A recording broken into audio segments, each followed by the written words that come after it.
The restaurant shimmered with gold light and chatter. I could already feel the eyes polished, curious, judging.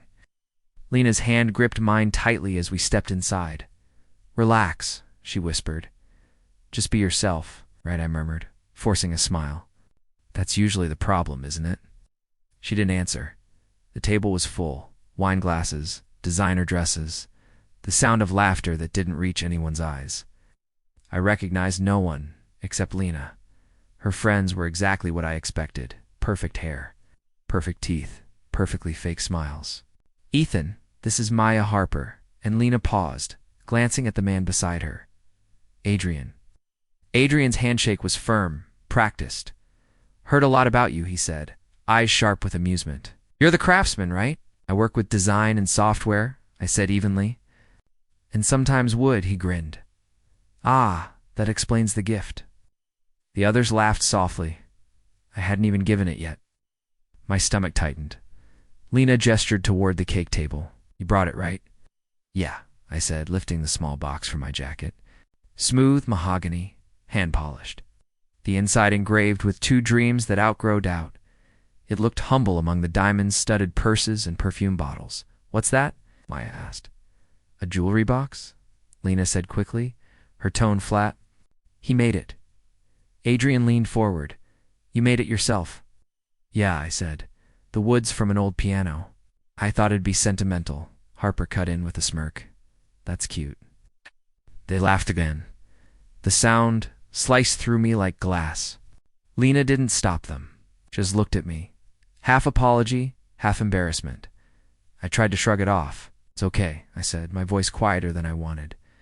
"Maybe not everyone appreciates woodwork." Adrian lifted his champagne. "Not everyone appreciates handmade things. But don't worry, effort counts." Lena looked away.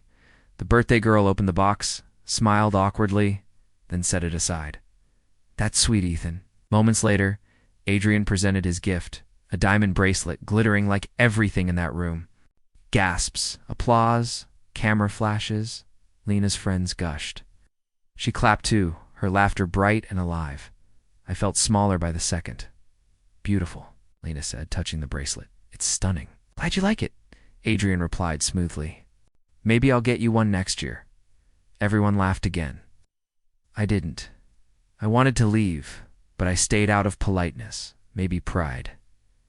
Every word afterward felt like noise. Lena's laughter was different now, too loud, too bright. I didn't recognize it anymore.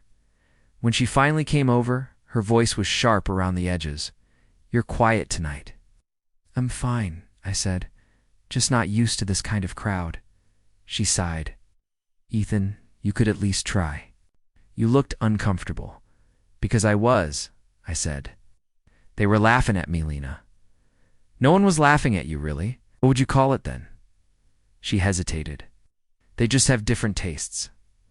You can't expect everyone to understand your simplicity."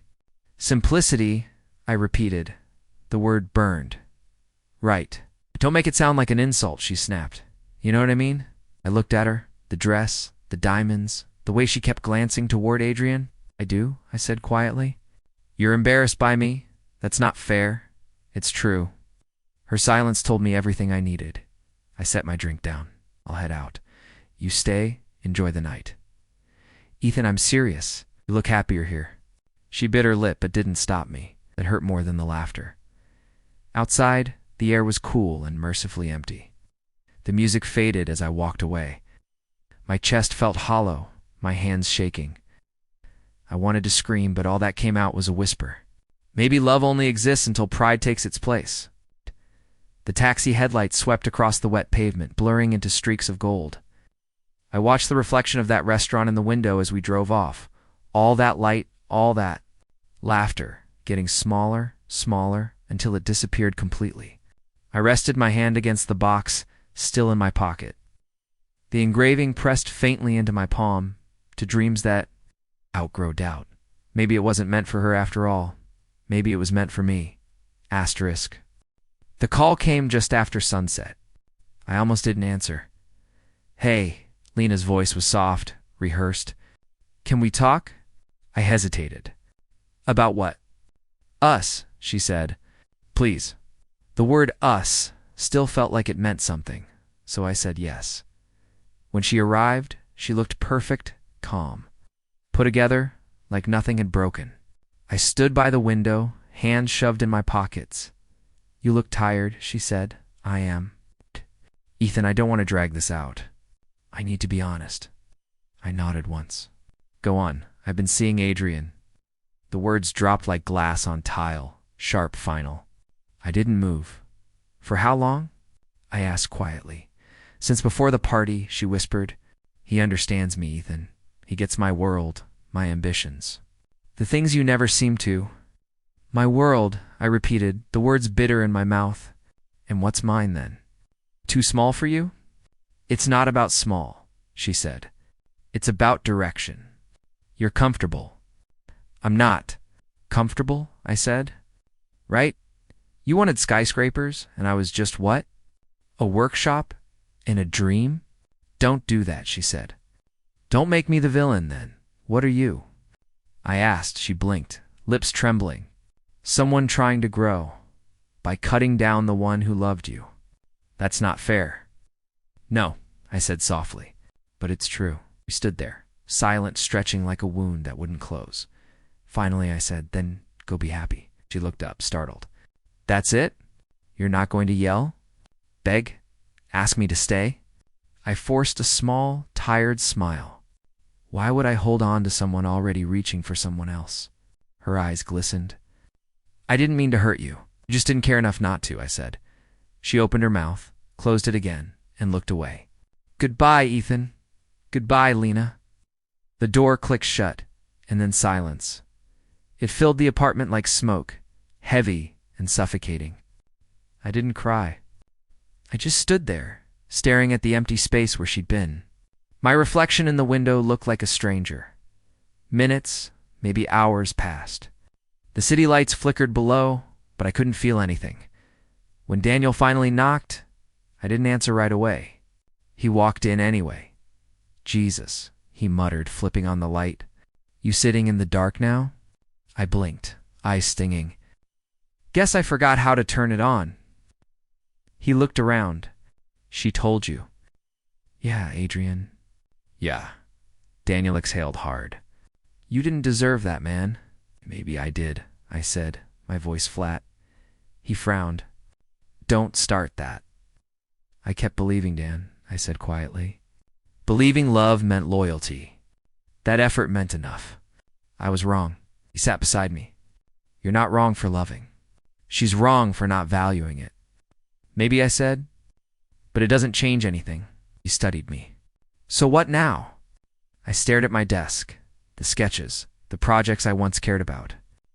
I quit today, I said. You what? My job. Everything.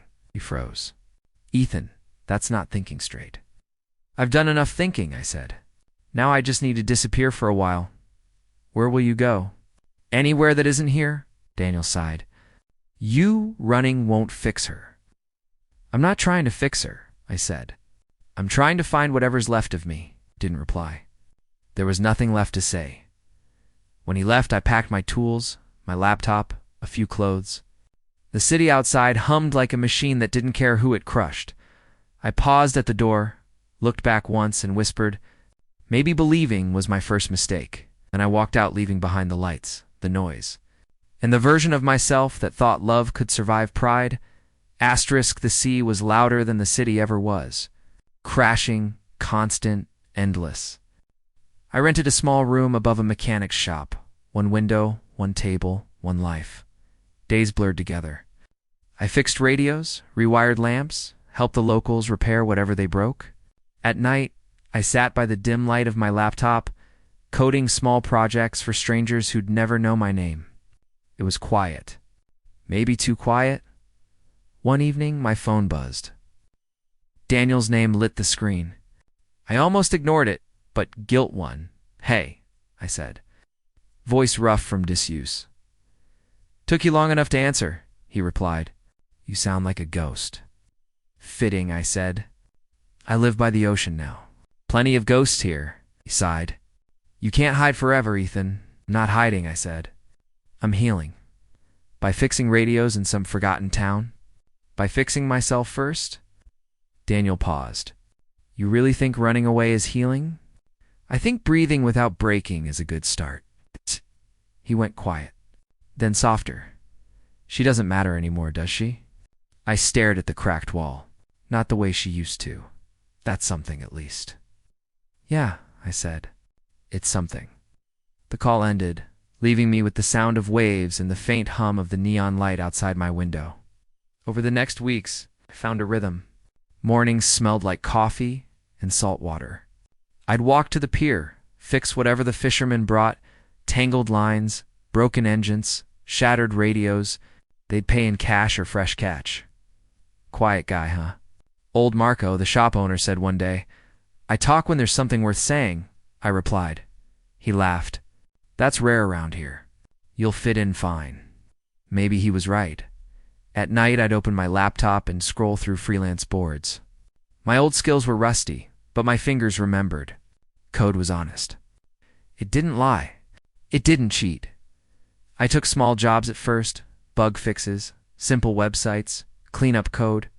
Then more complex ones came, and I realized something. Pain had sharpened me. Every rejection, every insult, every heartbreak had carved precision into my work. One night, while debugging a client's project, Marco knocked on my door. You work too much, he said. Holding 2 beers, I smiled faintly. Old habits. He handed me one. You look like a man rebuilding something. I said. Just not sure what yet, he nodded. Start with yourself. The rest follows. After he left, I sat by the open window, staring at the moon reflected on the waves. I whispered, maybe this is what healing sounds like. No applause, no audience, just silence.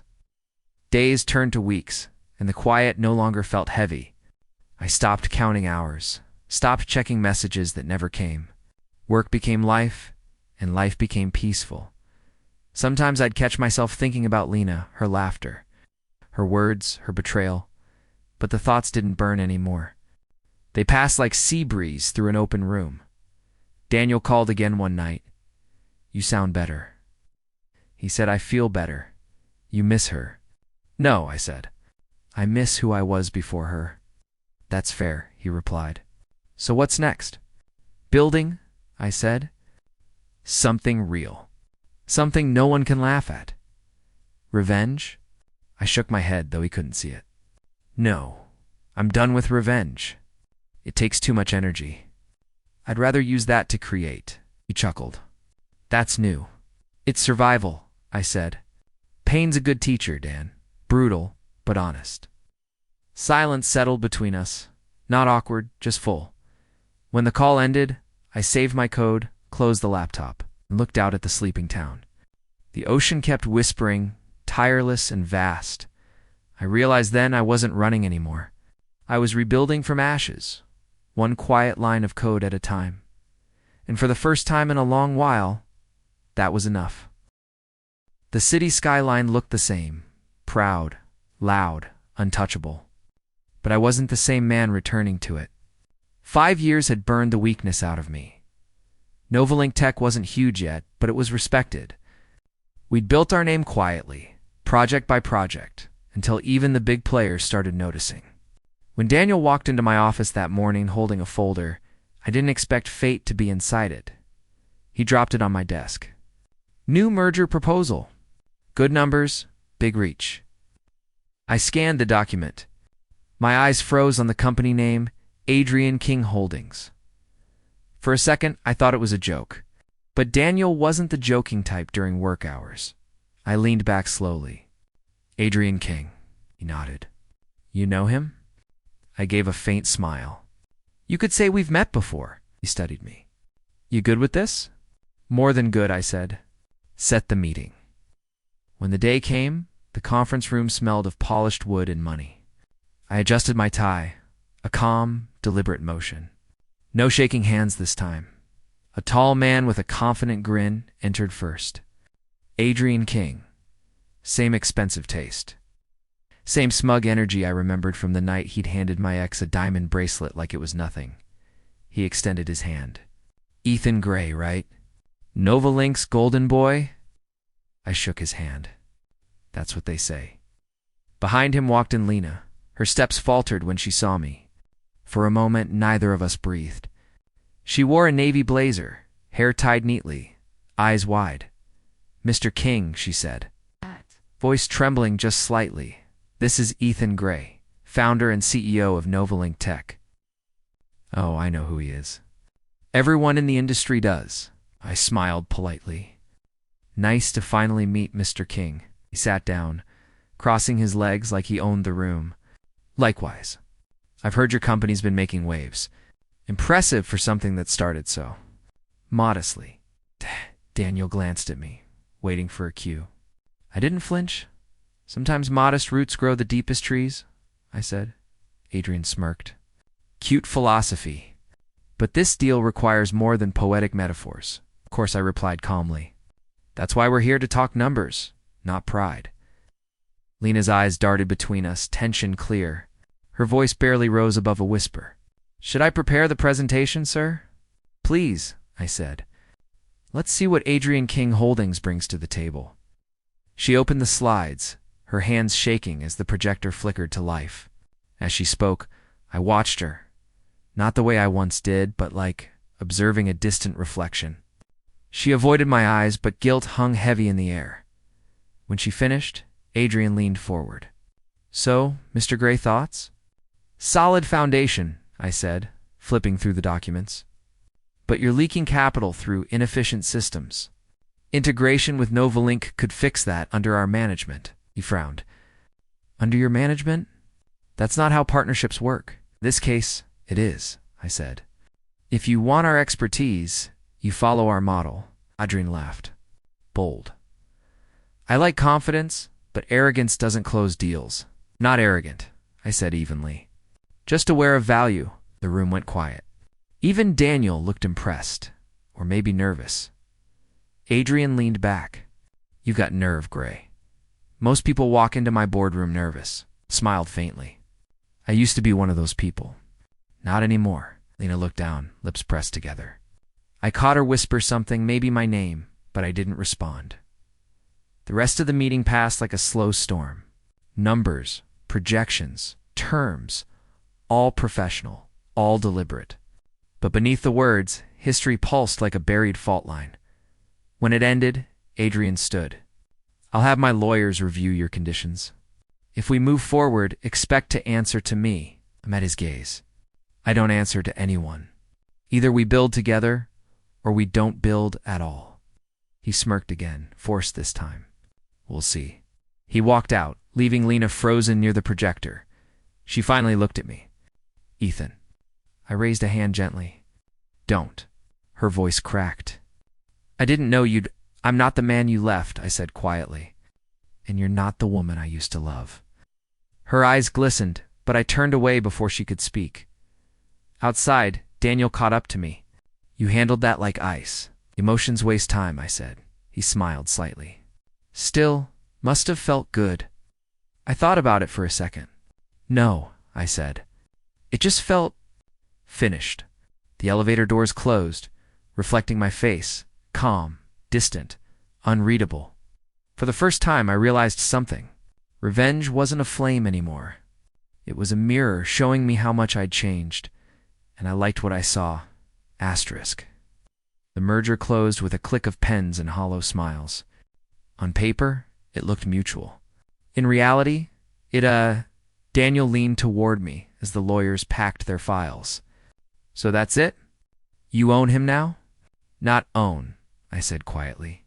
Just outlasted. Across the table, Adrian laughed too loudly, masking frustration.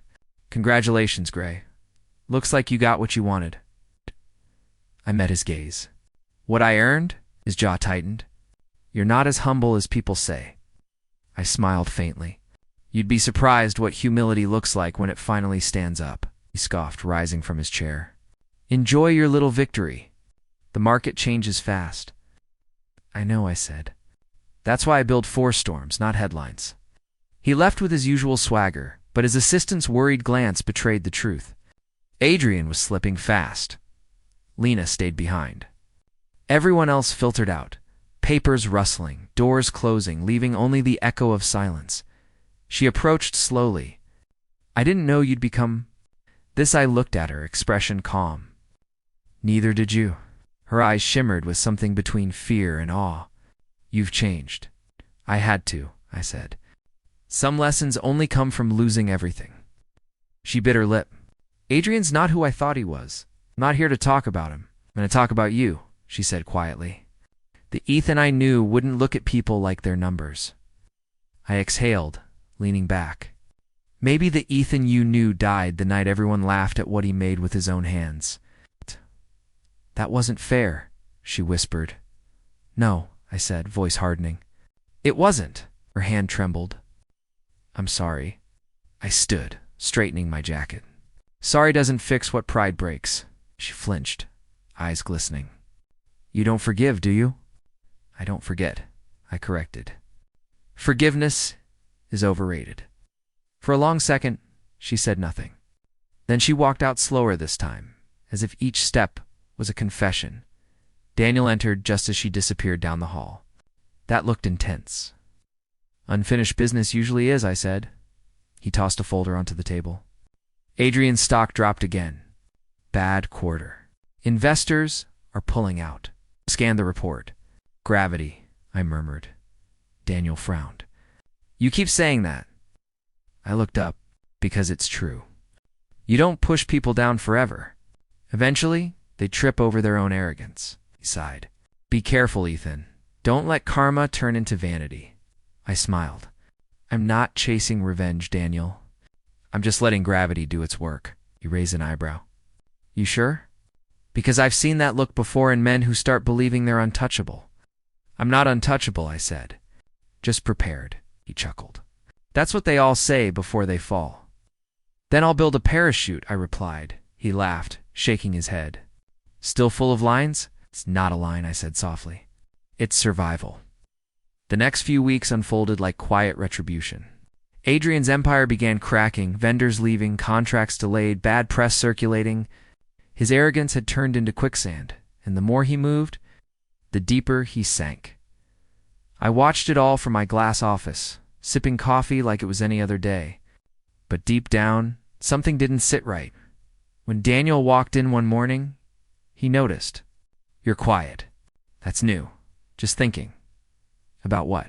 How strange it feels, I said. Winning without joy steadied me. That's because it's not winning you wanted. It was justice. Maybe, I said, or maybe justice is just revenge that learned manners. He chuckled. That's dark. It's honest. He leaned on the desk. So what now? Now, I said, we expand. Novalink's clean, strong. Let the world remember the name. Oh my God. And Adrian. I looked out the window at the skyline, the same skyline that once looked too far to reach. Adrian will remember too, I said. But not because I destroyed him, because he destroyed himself. Daniel crossed his arms. You almost sound sorry for him. Not sorry, I said. Just aware. He nodded slowly. You really have changed. I smiled faintly. No. I just stopped trying to prove I hadn't. That night, I stayed late, staring at the merger contract under the soft desk light. Every signature on that paper felt like a chapter closing, one I never thought I'd finish. Outside, the city hummed. Life moved, indifferent and vast. I thought about Lena's words. Daniel's warnings, Adrian's fall. Karma doesn't scream, it whispers. And tonight it was whispering my name. Grace knocked lightly on my office door. Ethan, you'll want to see this resume. I glanced up from the monitor. Is it urgent? She hesitated, sliding the file across the desk. Depends on how you define urgent. I opened it, reading the name printed neatly at the top. Lena Rowe. The air stilled. For a second I almost laughed. Grace watched me carefully. Should I toss it? I shook my head. No, schedule an interview. She blinked. Are you sure? Completely. I closed the folder. She's qualified. She deserves a chance. Grace nodded slowly. All right. But if this is awkward, it won't be, I said, even though my chest told a different story. When Lena walked into the office a few days later, time folded in on itself. She froze at the door. I didn't. "Good morning," I said evenly. "Please, have a seat." Her voice barely rose above a whisper. "Ethan." I gestured toward the chair. "We're on company time, Miss Rowe." Her throat tightened. "Of course." Grace began the interview, professional as ever. I sat silently, watching Lena struggle to steady her breath. Her answers were concise, but her eyes flicked toward me every few seconds. When it ended, I stood. "Thank you for your time. HR will be in touch." She nodded, almost trembling. "Thank you, sir." "Sir?" The word stung more than I expected. After she left, Grace turned to me. "You handled that better than I thought." I smiled faintly. So did she. By the following week, she was officially hired. Days turned into weeks. She kept her distance. Professional. Quiet. Focused as if her entire existence depended on not being noticed. I never mentioned the past. Neither did she, until one night, the office was mostly dark. Just the low hum of computers and the faint scent of coffee lingering in the air. I was reviewing reports when a soft knock came at the door. "Come in," I said. Lena stepped inside, eyes red, hands shaking. "I need to talk to you." I didn't look up right away. But if this is work-related, it can wait till morning. "It's not," I sighed, setting my pen down. "Then make it quick." She hesitated, then blurted out, "I don't want forgiveness." I finally looked at her, tears pooled in her eyes. "Then what do you want?" "I just want to feel human again." The words hung heavy between us. For a long moment, I said nothing. I studied her, not the polished girl from that party, but someone hollowed out by her own choices. "Then start acting like one," I said quietly. Her lip quivered. "You think I haven't tried?" "I don't think about you at all," I replied. She flinched as if struck. "You used to love me." "I did," I said, "and then I learned what love costs when it's one-sided." She stepped closer, desperate. "Shh. You don't understand. I understand perfectly." I cut in. "You chose what you thought would make you happy. It didn't." Tears streamed down her face. "Adrian ruined everything. My career, my stop." My voice hardened. "This isn't about Adrian. It's about you. You laughed with them, remember? You wanted to fit in? Oh, stupid." "We all are," I said. "The difference is some of us grow from it." She sank into the chair, trembling. "I keep replaying that night in my head. The way you looked at me when you left. I can't erase it." "Good," I said. "Maybe that's how you change." She looked up at me through tears. "Do you hate me?" I paused, searching myself for the truth. "No," I said finally. "Not anymore." Her eyes widened. "Then, what do you feel?" I leaned back in my chair. "Pity." Silence filled the room, deep, suffocating. She nodded slowly as if accepting a sentence. "I deserve that." I didn't answer. After a moment, she rose, wiping her tears. "Thank you for not firing me. You earned your place," I said. "That's all that matters here." She gave a small, broken smile. "You've changed, Ethan." I looked past her, out the window at the glowing skyline. No, I just stopped breaking for people who didn't care when I did. She turned to leave, hesitated at the door, then whispered, "I'm sorry." "For everything." The door clicked shut behind her. I sat there long after she was gone, staring at the faint reflection of my face in the glass. For the first time in years, there was no bitterness in my chest, just quiet, and pity not for her, but for the man I used to be. Asterisk. Grace knocked gently. "Ethan, the journalist from Insight Weekly, is here." I looked up from the pile of contracts. "Send her in." A young woman stepped through the door, notepad in hand, smile calm but curious. "Mr. Cross?" "I'm Sophia Lane. Thank you for agreeing to this interview." "Please," I said, gesturing to the chair across from me. "Ethan is fine. Journalists usually come hunting headlines, not handshakes." She laughed lightly. "Maybe I'm the exception." Her tone disarmed me. "So, what do you want to know?" She clicked her pen. Novillink appeared out of nowhere and started dominating mid-tier contracts in less than 3 years. "People want to know how." "It's hard work," I said. in a little silence. The world underestimates what quiet focus can build. She smiled. You sound like someone who's been underestimated before. I met her eyes. Maybe. Was there a specific moment when you realized Novalink would succeed? She asked. I thought for a second. No single moment. Success is less a celebration, more a slow burn. You keep walking until one day you notice the ashes behind you. Her pen paused midair. That's poetic. Pain usually is, I said dryly. She tilted her head. You talk like someone who survived a war. I smiled faintly. Maybe I did. For a second, neither of us spoke. The silence wasn't awkward, it was understanding. She leaned forward. You know most people I interview wear their pride like armor? You wear yours like a scar? I chuckled. Scars remind you you're still here. Pride tries to forget. Her expression softened. Do you ever miss the person you were before all this? Every now and then, I admitted. He was naive, but honest. He thought love could be simple. And now? Now he knows simplicity is a luxury people outgrow. Sophia scribbled something in her notes, then looked up again. I think people will relate to you more than you realize. I'm not sure that's a good thing, she smiled. It is. You built something real from what tried to break you. For some reason, that sentence sat in my chest longer than it should have. Later, as we walked through the office, she admired the workspace. Everyone seems loyal. That's rare. They built this with me, I said. Not for me. Is that why they call you the quiet architect? I raised an eyebrow. Is that what they call me? She laughed. It's a compliment, I promise. We reached the elevator. She hesitated. Can I ask one personal question? Depends how personal. Do you believe in second chances? I looked at her thoughtful. For others, yes. For myself, I prefer new beginnings.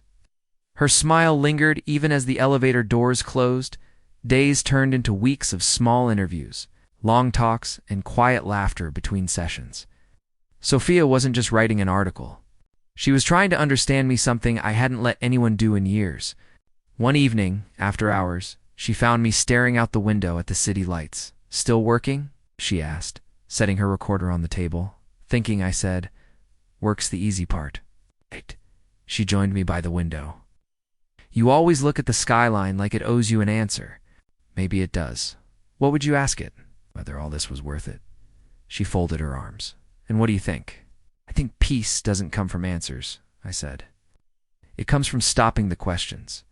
She smiled faintly. You really did survive something, didn't you? I met her gaze. Yeah, myself. She laughed softly. That's going in the article. Before I could respond, Daniel entered with his usual grin. Interrupting something? Always, I said. He looked between us, amused. You've changed, Ethan. I turned to him. No, I just remembered who I was. He nodded approvingly. Good. I was starting to worry you'd turned into one of them. Never, I said. That's the whole point. After he left, Sophia asked quietly, Does it ever get easier, carrying everything you've learned? Not easier, I said. Just lighter. She looked out at the skyline with me. For what it's worth, I think you've earned that lightness. Her sincerity caught me off guard. Maybe, or maybe I finally stopped fighting the dark. She smiled. That's the same thing. She packed her notes and left the office. I found myself breathing easier. For the first time in years, the air didn't feel heavy. No ghosts, no grudges, just quiet peace stretching across the city. I leaned back in my chair, watching the glow from the window reflect off the glass. Maybe healing wasn't loud. Maybe it was just learning to exist again without flinching. The office was quiet that night, the kind of quiet that felt earned. The hum of the city below was distant, like the echo of a life I no longer lived. I sat at my desk, half thinking about the next quarter's projections, when I noticed the envelope. Cream paper, handwritten name, Ethan, no return address. No logo. Just a single line of familiar handwriting. I stared at it for a long minute before opening it. Ethan, if this ever reaches you, I hope you found peace. The kind I lost. I'm leaving the city. I thought success would make me someone worth loving, but it only made me empty. You were the only one who ever looked at me like I was enough. I don't expect forgiveness. I just wanted you to know. I'm sorry. Lena, my hand lingered over the page. The words were neat, trembling, sincere, maybe for the first time. I could almost hear her voice, soft, careful. The same tone she used when she said goodbye. I set the letter down, staring at the ink bleeding faintly at the edge of the paper. It looked fragile, honest, and painfully late.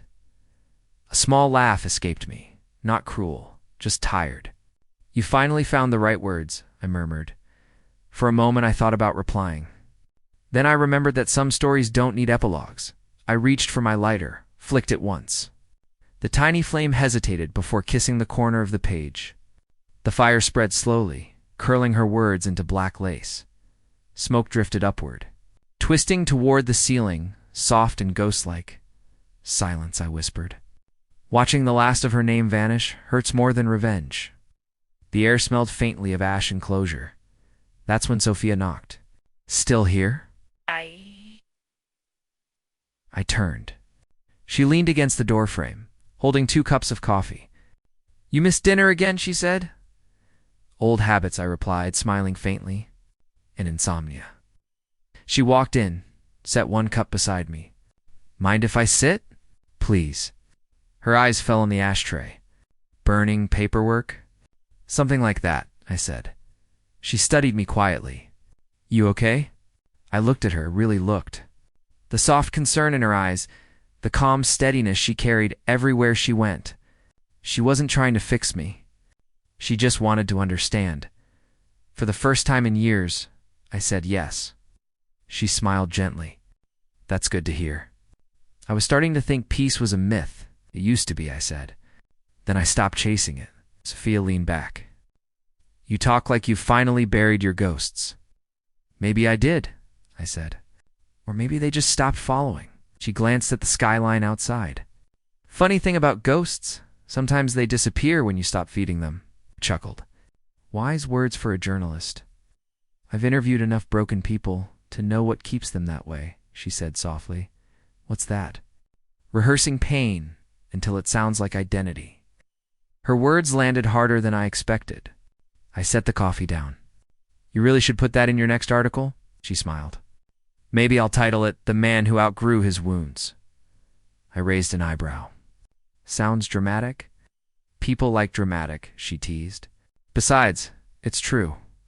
I looked at her for a moment, the corners of my mouth curving slightly. You know, you might be the only person who ever made me feel seen without digging for scars. That's because I wasn't looking for them, she said. I was looking for the man behind them. Something in my chest eased. Not the kind of warmth that comes from romance, but from recognition. I'm glad you found him, I said quietly. She nodded. He was hiding in plain sight. Both laughed softly. After she left, I stood by the window. The city stretched beneath me, all glass, steel, and noise. But in that moment, it felt still. I thought about Lena's letter again.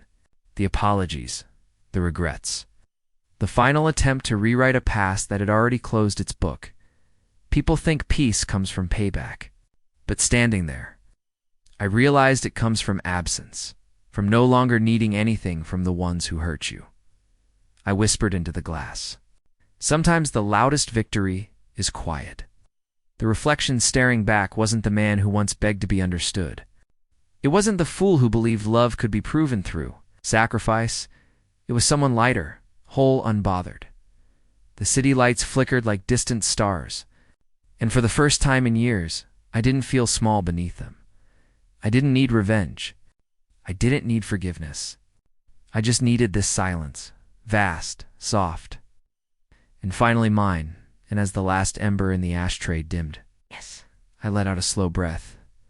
Peace wasn't something I found. It was something I became.